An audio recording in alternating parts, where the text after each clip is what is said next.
अब सेन्ट्रल लन्डनमा मास्टर्स पढ्नको लागि मात्र 10 दिन बाँकी छ। सेन्ट्रल लन्डन जहाँ चाहिँ सबैभन्दा धेरै अपर्च्युनिटिज हुन्छ स्पेशली जब पाउनको लागि। अब युकेमा सेन्ट्रल लन्डनमा मास्टर्स गर्नुहोस्, त्यो पनि विदाउट आइएल्स एन्ड पिटी।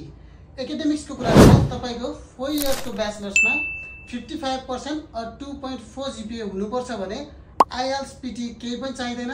तपाईले युनिभर्सिटीको एमओआई को बेसिसमा अप्लाई गर्न सक्नुहुन्छ। Kathmandu university, Tribhuvan university, Purvanchal university, Pokhara university, mid western university सबै युनिभर्सिटिजहरुको एमओआई मजाले एक्सेप्ट हुन्छ। इन्ट्री रिक्वायरमेन्ट पुगिसकेपछि एमओआई को लागि छुट्टै रिक्वायरमेन्ट केही पनि छैन। टोटल फी 13,500 पाउन्ड हो।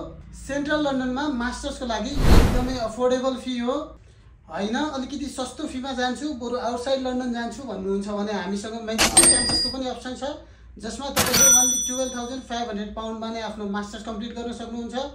फेब्रुअरी इन्टेकको लागि डेडलाइन अनाउन्स भइसकेको छ। तपाईले 20 नोभेम्बर भन्दा अगाडि नै आफ्नो एप्लिकेसन सबमिट गरिसक्नुपर्ने हुन्छ। फर मोर इन्फर्मेसन लाइक कुन युनिभर्सिटी हो, क्याश डिपोजिट कति हो, भिजा रेसियो के कस्तो छ बारे बुझ्नको लागि visit global mentors education consultancy, new Baneshwar, Kathmandu.